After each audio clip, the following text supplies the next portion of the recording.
D چوک ویسے تو دھرنا خان صاحب نے دے کے اس کی ایک وجہ شہرت یہی بنا دیا کہ وہاں کوئی دھرنا ہی ہونا چاہیے، زوردار گرما گرم تقاریر ہونی چاہیے، لیکن ابھی ایک تناؤ والی کیفیت میں کور کمانڈرز کانفرنس کے بعد یہ اعلامیہ مجھے بڑا سگنیفیکنٹ لگا ہے کہ یہ ایک میسج ہے تمام پولیٹیکل لیڈرز کو کہ نہ کریں، وہاں تک اس سٹیج پر نہ جائیں، رک جائیں، ایک قدم پیچھے رک جائیں۔ ملک صاحب، دنیا بھر کی جو پارلیمنٹس کے سامنے جو سکوئرز ہوتے ہیں وہاں پر عموماً احتجاجی مظاہرے ضرور ہوا کرتے ہیں، لیکن وہ تمام تر احتجاجی مظاہرے عموماً ان کی ایک بڑی تعداد وہ دور حاضر کی یا وہاں کی جو بھی حکومت ہو اس کو کوئی احتجاج ریکارڈ کرانے کے لیے ہوتی ہیں۔ یہ میرے خیال سے دنیا میں واحد مثال ہے کہ جہاں حکومت خود ہی پارلیمنٹ کے سامنے ڈی چوک میں پارلیمنٹ کے سامنے ایک جلسہ کرے گی اور نہ جانے وہاں سے کس کو کیا پیغام دینے چاہتے ہیں۔ اور پارلیمان کے اندر ووٹنگ کے عمل کو روکنا چاہتے ہیں، بتا رہے ہیں کہ اس کے اندر سے گزر کے ووٹ ڈالنے جانا اور اس کے اندر سے ہی واپس آنا۔ ملک صاحب، جتنی پولیٹیکل ٹیمپریچر پچھلے چند دنوں میں، پچھلے چند ہفتوں میں پاکستان میں بڑھا ہے، جو پی ٹی آئی کی سٹیٹمنٹس رہی ہیں، جو عمران خان صاحب کی گفتگو رہی ہے، جو ان کے وزراء کی گفتگو رہی ہے، اگر ہم اس میں ایک عام آدمی کی نظر میں قصوروار ہوں تو ہم ابھی معافی مانگنے کے لیے تیار ہیں۔ حکومت کو ہمیشہ بڑا دل دکھانا چاہیے۔ معاملہ پارلیمان کے اندر ووٹنگ کا ہے، وہ پارلیمان کے اندر طے ہونا چاہیے۔ اس طرح کی دھمکیاں جس طرح کی وزراء نے دی ہیں، اس سے ماحول اتنا کشیدہ ہو چکا ہے کہ اب خدا نخواستہ وہاں پر جو ورکرز موجود ہوں گے، اپوزیشن کے بھی ورکرز موجود ہوں گے، حکومت کے بھی ہوں گے، اگر کوئی سانحہ ہو جاتا ہے تو اس کی ذمہ داری کس پر ہوگی؟ انہی وزراء پر ہوگی، وزیر اعظم پر ہوگی، جنہوں نے ماحول کو اتنا تلخ بنایا، جنہوں نے ہمیں بھی مجبور کیا کہ ہم ان کی دھمکیوں کے سامنے اگر ہم یہ ان کو سپیس دے دیں تو وہاں پر جو انہوں نے حال کرنا ہے، انہوں نے تو پارلیمنٹ کے اندر کسی کو نہیں جانے دینا۔ جو ڈی چوک کے اندر یہ اس سے پہلے حال کر چکے ہیں، وہاں پر جو سارا سلسلہ ہوا ساری قوم اس سے واقف ہے۔ تو اس صورتحال میں خطرناک تو ہوتی جا رہی ہے، حکومت ذمہ دار ہے۔ حکومت کو چاہیے تھا کہ اس کو ٹیمپریچر کو نیچے کرتی، پارلیمان کے اندر گفتگو کرتی، اور آج جو آرمی چیف کی جو کور کمانڈرز کانفرنس کے بعد ابھی آپ نے بھی جو سٹیٹمنٹ دکھائی، ظاہری بات ہے ہمارے ملک میں 23 تاریخ کو بہت زیادہ مہمان بھی آ رہے ہیں باقی اسلامی دنیا سے۔ 23 مارچ کی پریڈ بھی ہونی ہے اسلام آباد میں۔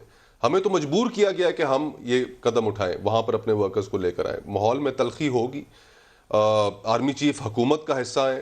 اپنی تقریر میں انہوں نے، عمران خان صاحب نے بتایا کہ انہوں نے مشورہ دیا تھا، بڑے جلسے میں انہوں نے کہا کہ آرمی چیف کہ آپ ٹیمپریچر کو نیچے کریں۔ حکومت کا حصہ ہے، یہ درست سٹیٹمنٹ ہے یا ایک انسٹیٹیوشن ہے اسٹیٹ کا جس کو وہ ہیڈ کرتے ہیں؟ دیکھیے، حکومت کا حصہ ہے آئینی طور پر، جو آرٹیکل جو ہمارا کانسٹیٹیوشن ہے اس کے تحت اسپیسیفائڈ ایک رول ہے، منسٹری آف ڈیفنس کے اندر ہے۔ بہر طور جو وقت کی حکومت ہوتی ہے اس کے احکامات پر عمل کرنا ان کا فرض ہوتا ہے، لیکن اس صورتحال میں جس طرح کی صورتحال حکومت نے پیدا کر دی ہے، اس میں عدلیہ کو بھی انٹروین کرنا پڑے گا۔ ہم کل عدالت میں بھی جا رہے ہیں، اسلام آباد ہائی کورٹ میں ایک پٹیشن دائر کر رہے ہیں۔